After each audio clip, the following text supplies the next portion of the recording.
really is my honor and privilege to welcome and introduce.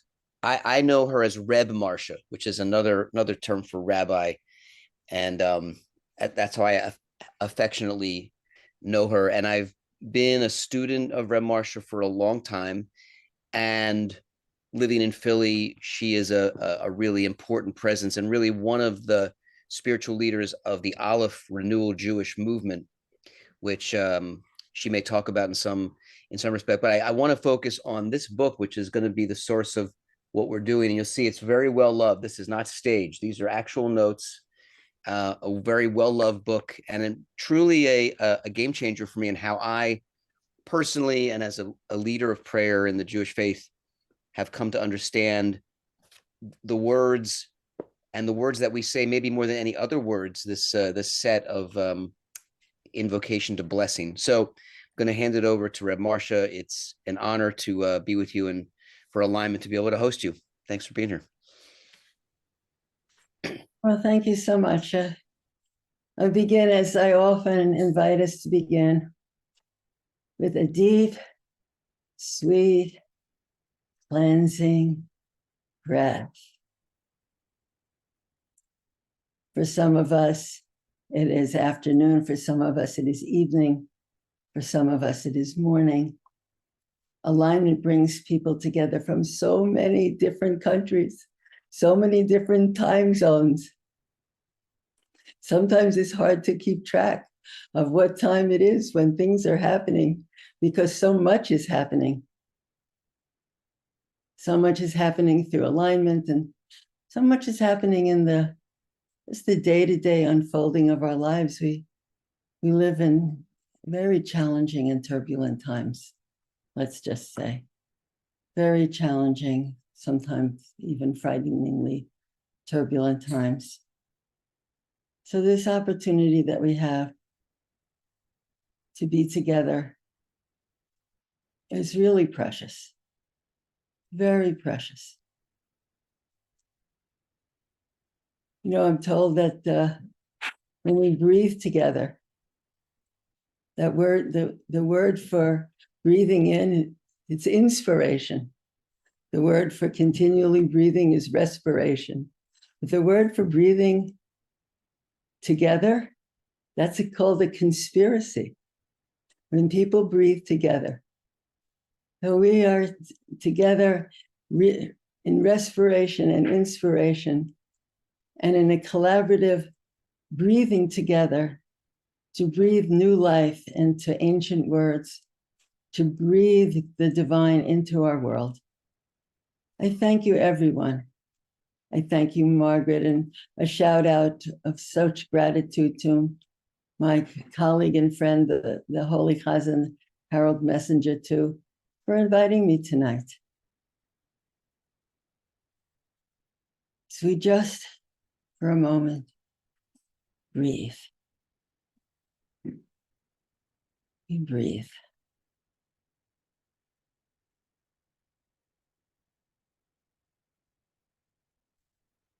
Margaret had suggested that instead of a formal introduction, that maybe I should just say a bit about myself and then dive into our presentation for tonight. And yeah, I've had a pretty full life and sequential careers. I trained as an artist and a photographer. And I taught art and photography at several universities and schools. It was, after all, my grandpa, my Zaidi, who said, you gotta have vision. You gotta have vision. And so I trained as an artist and a photographer and taught art and photography for so many years, cultivating a capacity to see from different vantage points, to see new perspectives. And then I traded that vocation for another love. When I entered the Reconstructionist Rabbinical School to train as a rabbi. Then after my ordination, I trained yet further with my Rebbe, my master visionary teacher, whose work I commend to you, whose many videos on YouTube I commend to you, Rabbi Zalman Schachter Shalomi, with whom I trained for many further years in order to earn his further personal ordination. What an adventure that was. And now I'm semi-retired. After a multi-decade career, it included founding and directing the ALEPH Ordination Program. This is a rigorous, innovative liberal seminary that was begun by Reb Zalman. We have 90 students and 3 clergy tracks. We train rabbis, cantors, Jewish chaplains, and spiritual directors. And I continue to co-direct and teach in another program I co-founded, a program which I had the honor and privilege of sharing with Cousin Harold, called the Davvenen Leadership Training Institute. What's that? That is a residential retreat-based training program in the art of Jewish prayer leadership and spiritual growth. And I continue to serve as the rabbi of a small congregation here in Philly. It's called P'nai Or, which means faces of light. And I created P'nai Or Siddurim, and these are prayer books for Shabbat and holidays and other innovative collections of prayer and liturgy. And as you know, I am the author of Path of Blessings, which I call a contemporary hasidic text exploring the Jewish practice of blessing. So I've been pretty busy. And tonight, with your permission, I was asked to read a bit from my book. And then, God willing, I'll teach a little bit extemporaneously.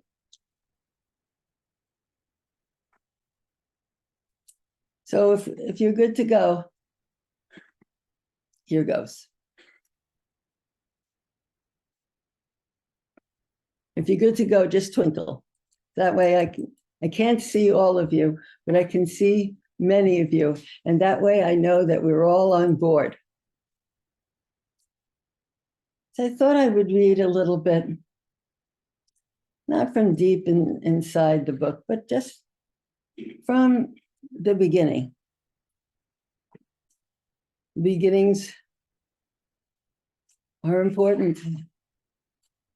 With beginning, the Holy One of Blessing creates waves and particles, heavens and earth.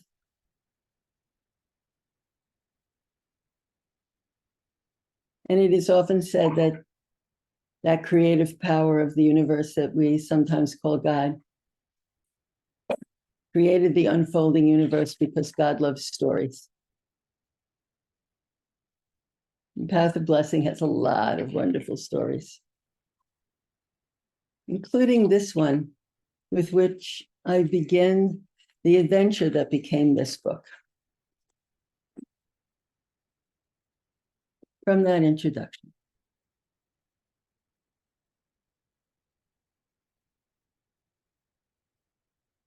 One summer evening, after a Jewish women's retreat, I was invited to have dinner with one of the participants and her family. In our brief pre-dinner conversation, her husband, Stan, spoke of his years of Buddhist practice. such a welcome refuge from the intrusively demanding but vacant formulas of his Jewish upbringing. He had only just begun to re-explore Jewish practice, he said. But it wasn't until dinner began that I learned why.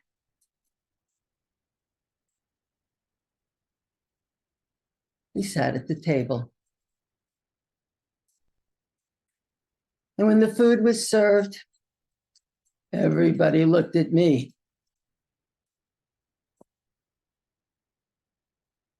Not because I was a guest, but because I was, after all, a rabbi. And well, wasn't I supposed to say something?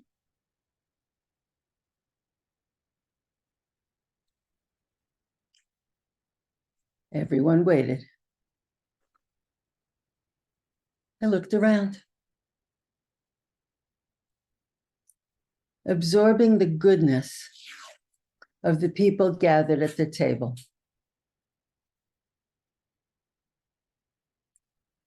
With a deep breath, I reached toward the basket of warm dinner rolls and lifted it up. Closing my eyes,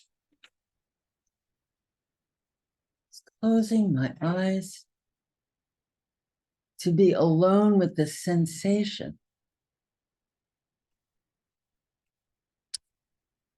steamy, hot, just baked bread.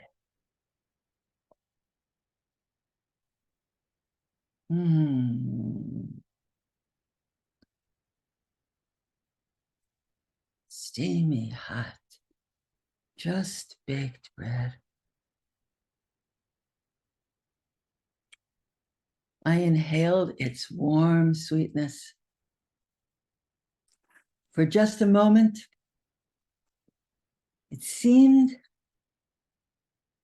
that I held the fertile earth, sprouting, ripening wheat.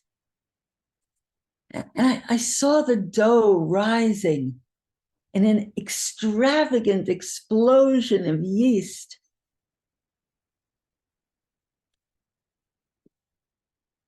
My fingertips touched the hot loaves. I sang,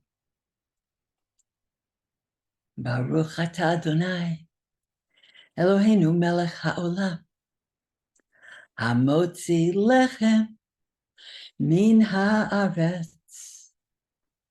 A fountain of blessings are you, source of life of all the worlds, source of the nourishment that is this bread, which you bring out from the earth.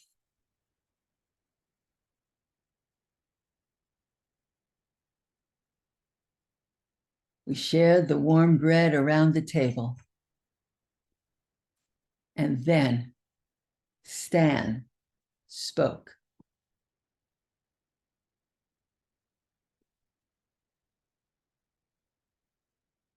I grew up so angry, he said. All these blessings, these brachas and prayers that I had to memorize. Always some rote formula to recite, another phrase to mumble.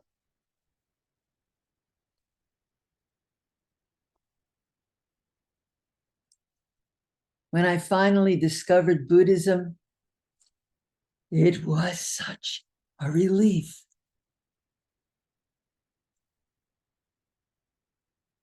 I embraced meditation and cultivated a practice of insight and mindfulness.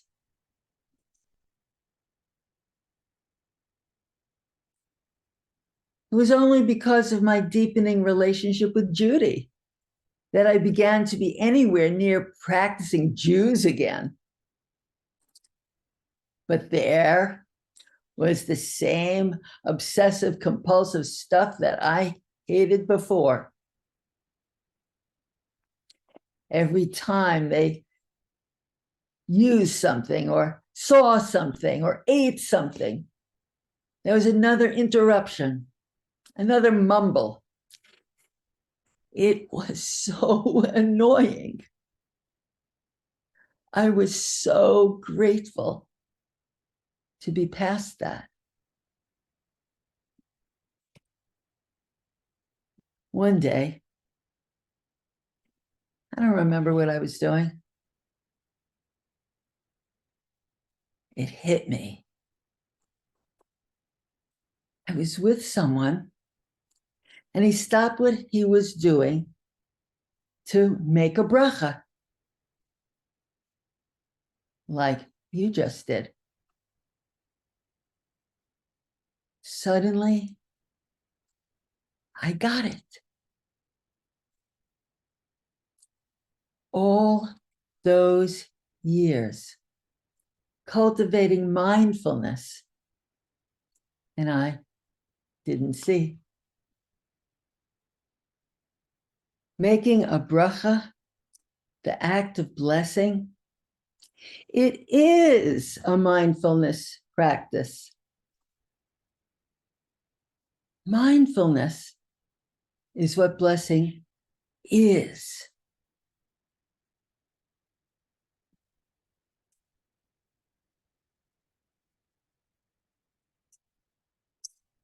We were quiet. And then we all grinned. I began to speak about exploring the Jewish spiritual practice of blessing and why I wanted to write this book.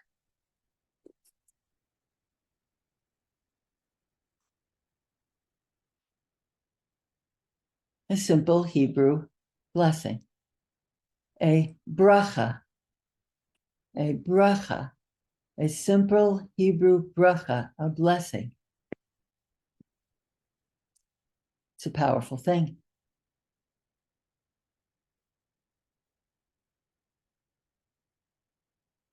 A 1-minute deeply meditative exercise, exploring the nature of the creative force we call God and the dynamic relationship between God, human consciousness, and the unfolding universe. Far from a mindless mumble, each word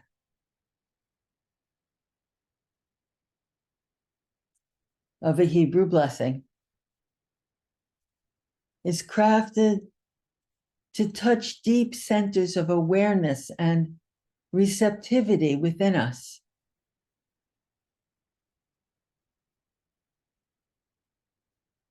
Awareness and receptivity. Each word is a stepping stone, inviting us to explore a rich treasury of images and associations. A simple Hebrew bracha, a blessing, offers us a personal consciousness-raising practice, spiritual adventure, bringing sensitivity and gratitude into the foreground of our lives.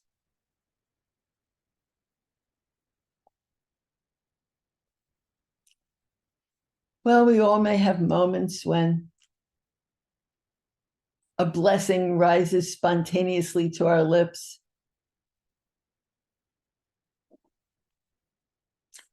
The path of blessing can become a way of life.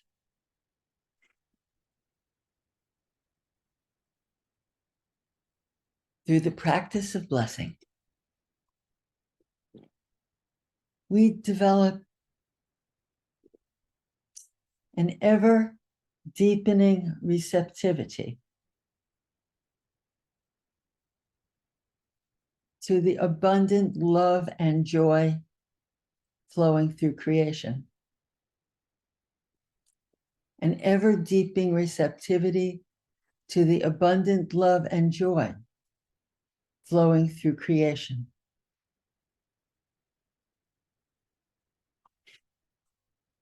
We learn to accept that love, to breathe it, absorb it into our souls, and offer it back to the source with joy, gratitude.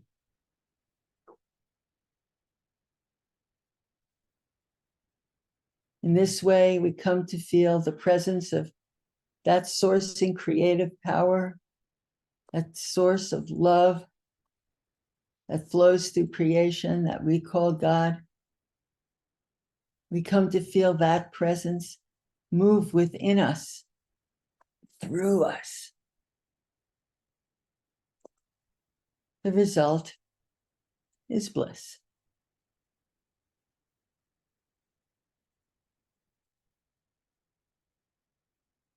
Another cleansing breath.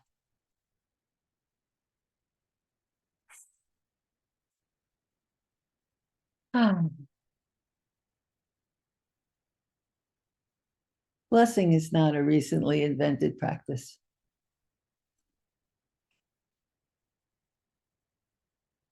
From biblical times to the modern age, Jews have used blessings to consecrate the moments of our lives. We bless our students, our teachers, our children. We praise God with blessings for our bodies and our souls, for waking up, for walking upright,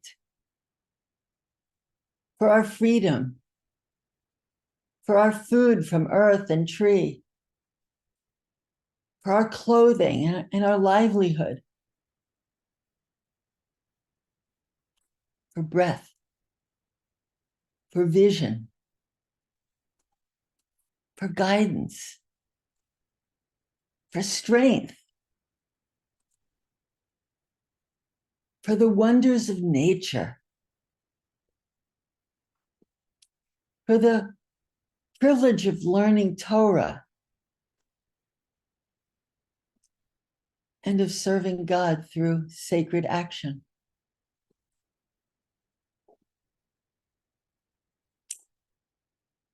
And the list doesn't end there.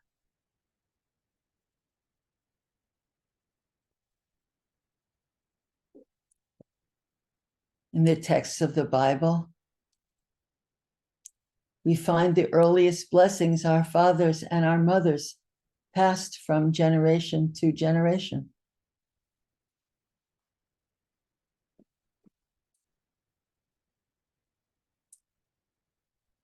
With the destruction of the temple in Jerusalem in the 70th year of the Common Era,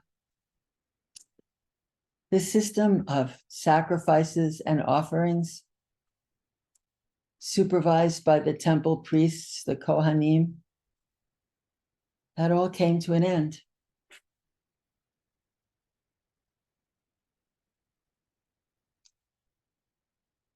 Surviving rabbis and scholars began a comprehensive reconstruction of all aspects of Jewish life.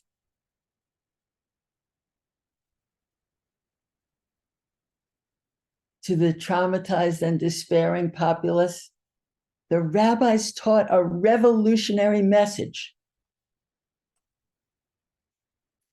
Prayer would now be offered in the temple of the heart.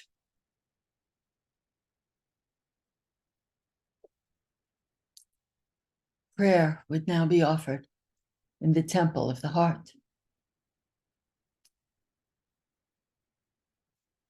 Together, the rabbis labored to formulate the wording and order of daily prayer.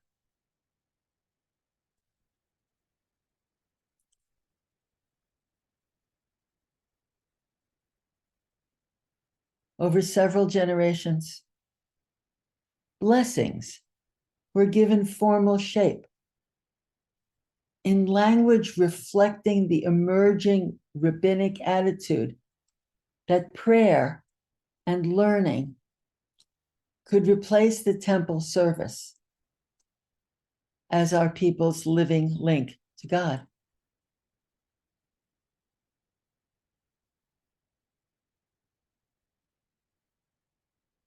Between the 1st and 6th centuries of the Common Era, a vast record of Jewish law and lore, we call the Talmud, was compiled. And here we find records of the discussions and debates between early teachers and their students about the content, structure, and meaning of blessing and the patterns of prayer.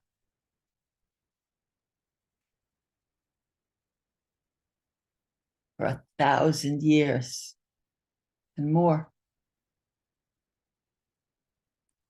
Our prayers and blessings have traveled with us through all the continents of our dispersion.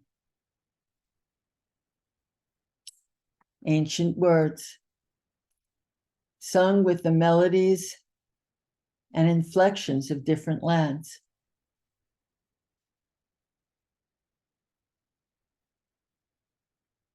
Let's breathe together again.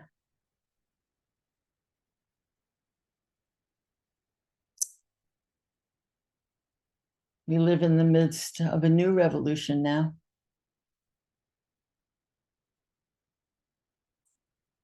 As a people, Jewish people, we have passed through another time of destruction and emerged alive in a world offering different challenges and possibilities. Though still reeling from the trauma of destruction,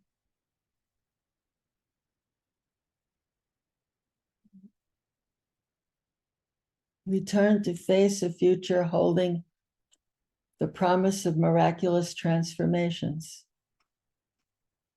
May it be so, may it be so. For it is a critical time. It is a critical, critical time. Our actions have far-reaching consequences for life on our planet.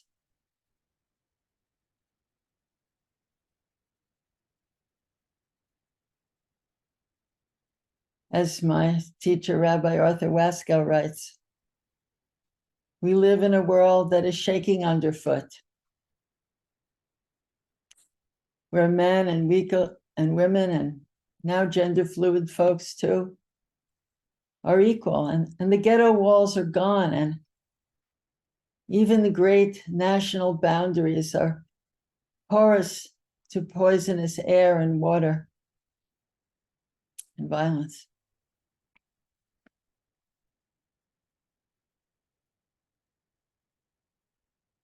We must reject life-threatening ideologies of privilege and power.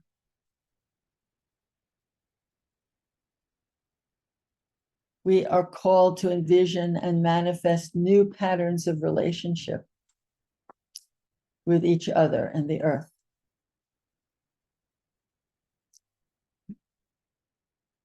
For many of us, hierarchical structures of authority, including many entrenched rabbinic patterns, no longer serve.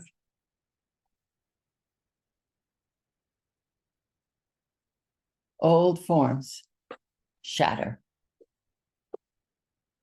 and new forms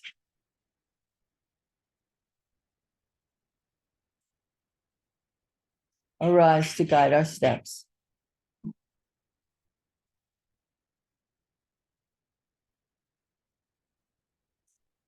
women's voices join equally with men's.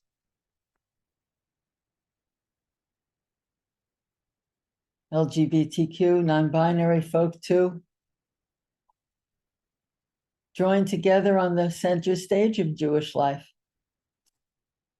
And fresh rituals and blessings are being created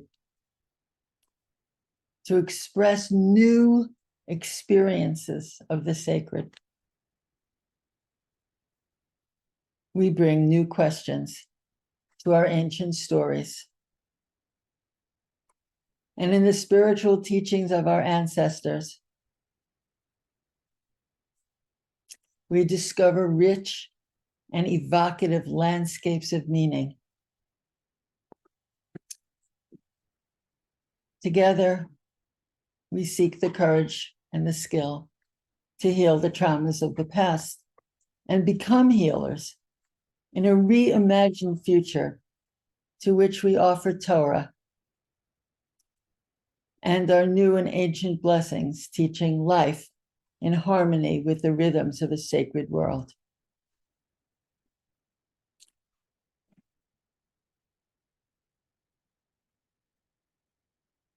My beautiful friends, that's a lot. I wanted also to read a little bit about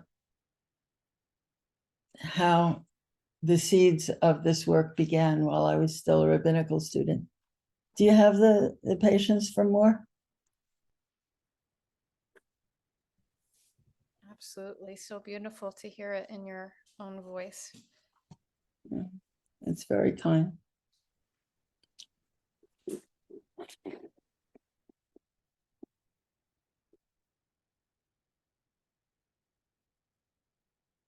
Path of blessings. Oh, yeah. No, I began to teach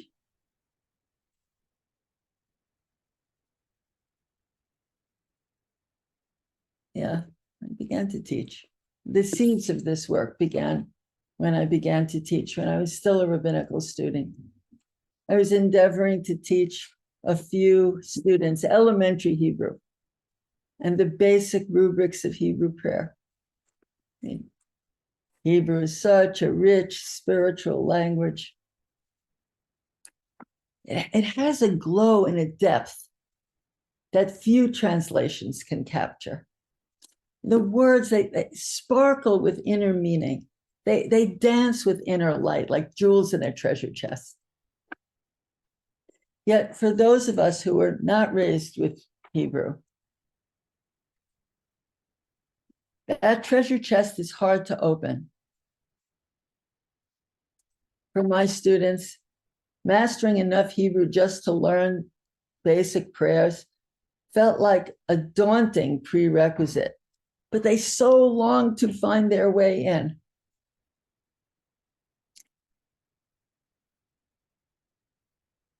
In the beginning of Path of Blessings, I recount a personal story. I had left an academic life at a major secular university to enter rabbinical school. And I was invited by Reb Zalman, my beloved Rebbe Reb Zalman, to see him at his home in one of my first weeks in Philadelphia. It was the beginning of a very special relationship for me. But what I most remember about the visit was his library. I mean, my life had revolved around universities since my undergraduate days. I can find my way comfortably around almost any major library. But here, in Reb Zalman's library, I was silenced. 2 large rooms, bulged floor to ceiling with bookcases, with books everywhere, on tables, desks, hassocks. It was a library from another world, crammed with aging brown leather volumes whose tarnished gold stamping announced titles I'd never heard of.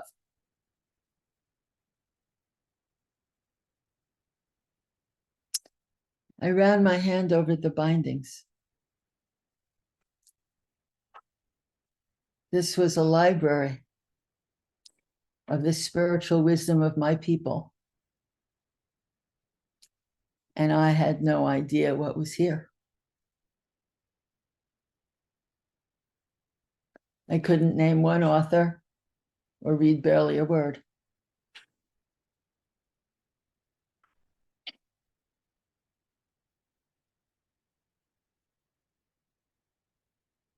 And I thought libraries were a breeze.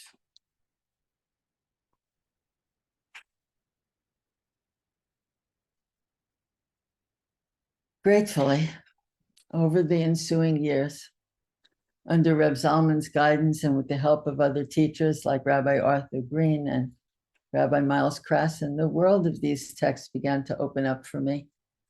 I can read them better now. And much of the wisdom and path of blessing comes from them. But what was I going to say to the people who came to me to learn? I mean, few of us can take years to learn to read that ancient mystical Hebrew, the insider language of hasidic authors. Yes. Many of these works have been translated during the years since my first visit to Reb Zalman's study. And while that is true, Hebrew still remains a vital gateway to Jewish learning and prayer.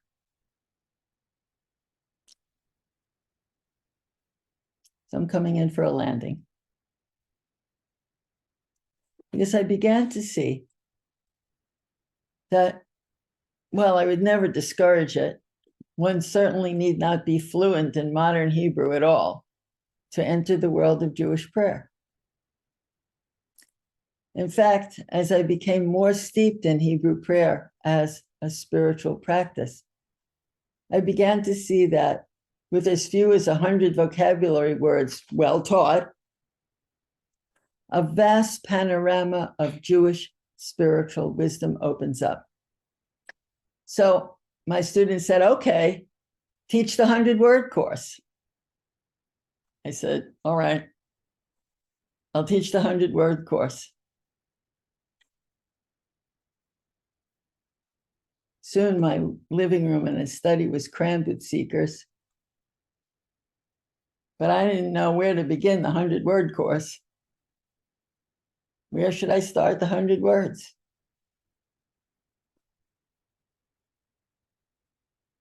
But of course, the answer was obvious. I should begin with the words of a blessing. Blessing is the foundation of Jewish prayer. So my 100-word course soon became a 6-word course.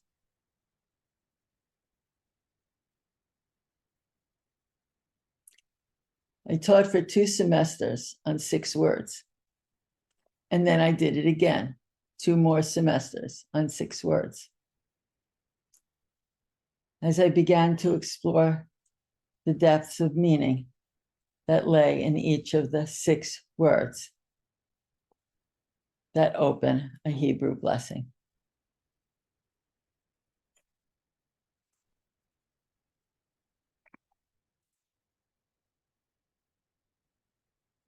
The book came from the 6-word course. Semester after semester for several years, I taught and taught again and taught again the 6-word course.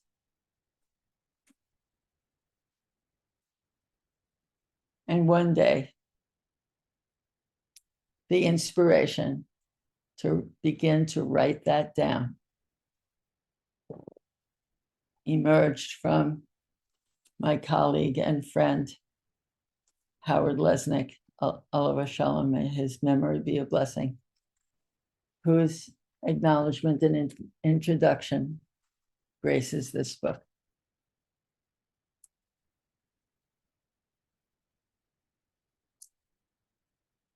That's my introduction for tonight.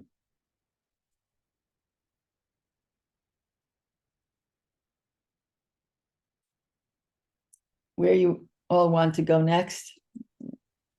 Can we show them the 6 words? Up to you, but yeah, let's show the 6 words and see.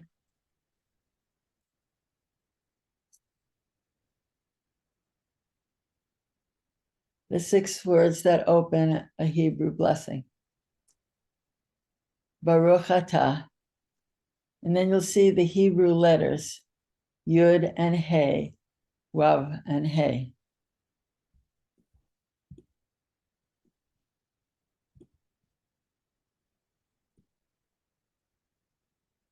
The unpronounceable name that is revealed to us in Torah as the name, as it were, of that creative sourcing power of the universe that we also call God. Eloheinu melech haolam, sourcing power of time and space.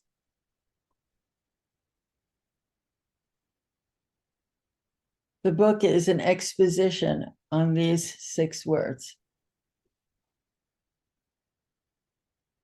And if you like, I could unpack 1 or 2 of them a little bit, but that's up to you. I know it's 7:45. Please do. And thank you, Shri, for screenshotting that and putting that in the chat too. Okay. And if you want me to open the other document, I could. Yeah, in a moment. Let me think about how to dive in, because I only have time for maybe two words, and those 2 words are huge chapters in this book. But if you look at the word Baruch,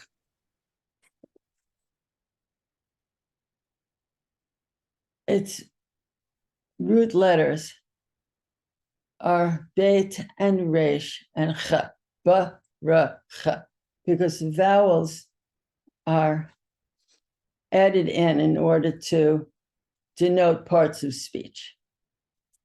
And so the root, like if you imagine Hebrew words as being like a tree with a trunk and many branches, the roots, the 3 big roots generally, sometimes 2, but most often 3. The 3 big roots are what inform the varied and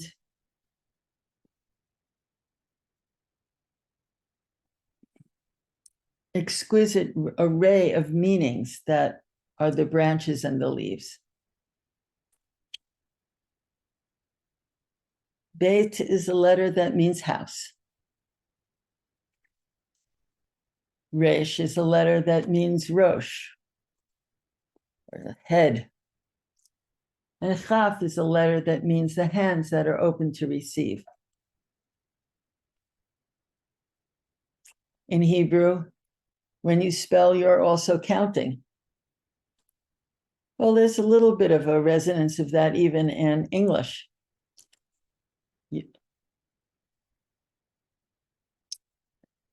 Your accountant works with numbers, but you tell an account of a story. Counting and telling are related. And the word Baruch, Beit, is 2, Resh, 200, Chaf, 20.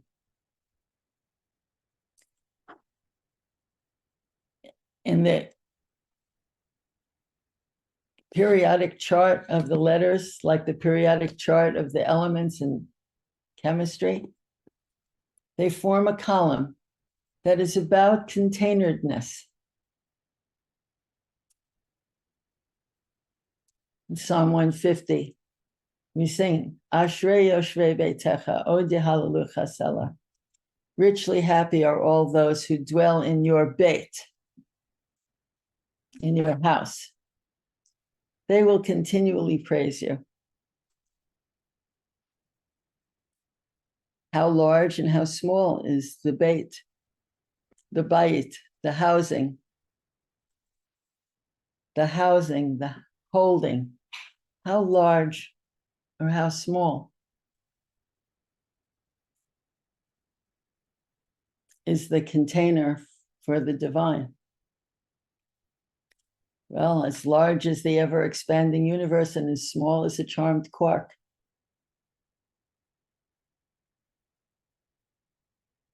As elastic as our hearts and as receptive as our souls. So when you read Path of Blessings, you'll see a chapter that is about receptivity.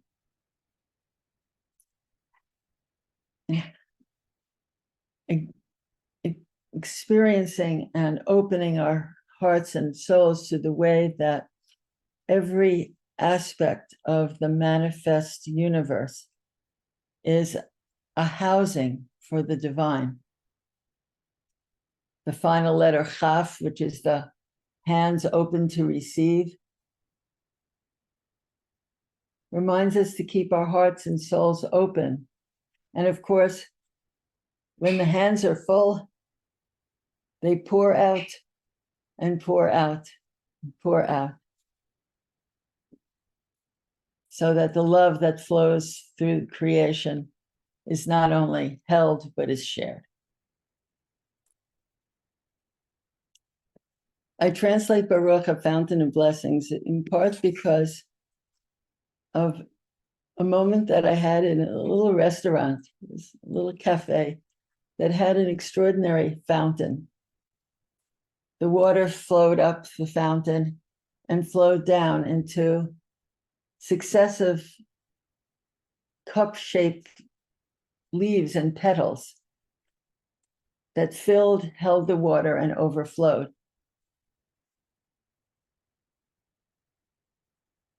A melody arose from the fountain as the water flowed from petal to petal, from leaf to leaf, into the basin that filled at the foot of the fountain, from which the water was elevated back up so that the flow would begin again. I tell that story in a little bit more eloquently, perhaps, in Path of Blessings.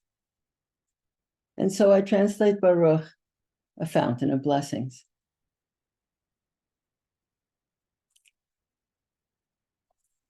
A fountain of blessings are you, which is an invitation to enter into a relationship, to be present in relationship to the flowing source of light and love and blessing into creation. And if you put the other PDF up, and we'll just visit for a minute, the letters Yud, Hey, Vav, and Hey, what I call the unpronounceable name, you'll see why.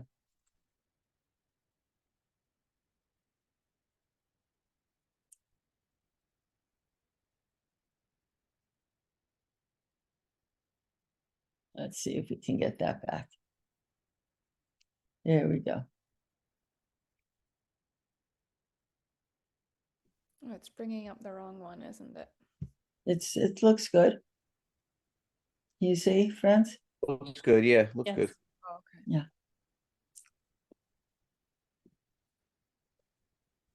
In Hebrew, the verb of being is expressed with the letters Yud and Hey, Vav and Hey. In the future tense, we say Yihyeh. Yud Hey, will be. Something Yihyeh, it will be. In the past tense, you say Haya, something was. And while it is rarely used in casual speech, if you want to say that something is, meaning that something exists, you say Hoveh. that's different than in English. Because in English, you make a sentence saying, my tree is green.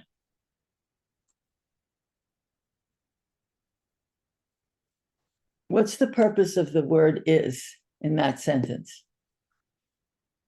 It's peculiar, actually, if you think about it. It's obvious that the tree exists. I wouldn't be talking about it if it didn't exist. Why do I have to tell you that it exists in order to tell you that its existence is characterized by being green? In Hebrew and common parlance, the verb of being in the present tense is just left out. But if you need to point to something existing, to say that it exists as opposed to not existing, hoveh is how you would say that. Yehiyah, will be. Haya, was. Hoveh, is. If you stack them as if they were even like children's blocks of letters, if you stack them, you get a combination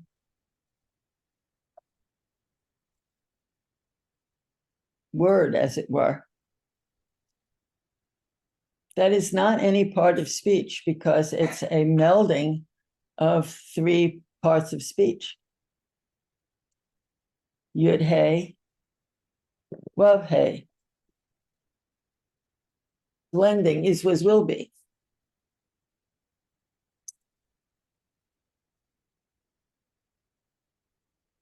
And so the challenge is to see if you can pronounce that. Because will be, was, and is are known parts of speech. They have vowels associated with them. So you say yehiyah, haya, hoveh. But once you combine them, you get a new non-word, which we are told is the name of the divine. Was, is, will be. Was, is, will be. Was, is, will be. In English, you can say was, is, will be. But in Hebrew, it's the letters Yud, Y, H, W, H. Y, H, W, H. With no vowels. And so it's a fun exercise. I do it with my students all the time. Y, H, W, H. Rabbinic literature over and over again says that we can't pronounce that. And people take that to mean that they're not permitted. But actually, if you experiment with it yourself, YHWH, with no vowels, if there's anyone who wants to volunteer and give it a try and unmute, let's see what happens. I got any volunteers? No vowels, remember. A, E, O, U, those are vowels. Got to leave them out. Y-H, W-H, no vowels.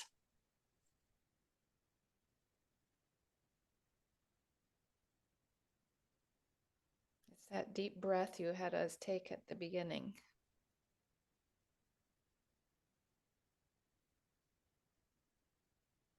Do you see how it becomes a breath, friends? If you take the letter Y, let's say you create a syllable ya, and you take out the ah, what's left?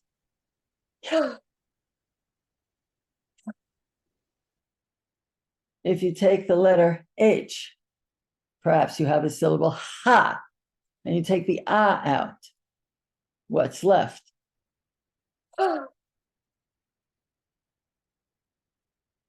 If you take the letter W and you create a syllable like wa, and you take the ah out, what's left? And then a final H. ha without the ah. Yud He Vav He, was, is, will be, can only be pronounced by breathing. When we breathe the energy of the divine through our bodies into the world. As Rabbi Arthur Waskow has written, we breathe out what the trees breathe in, and the trees breathe out when we breathe in. And so we on this beautiful blue-green planet breathe each other into life.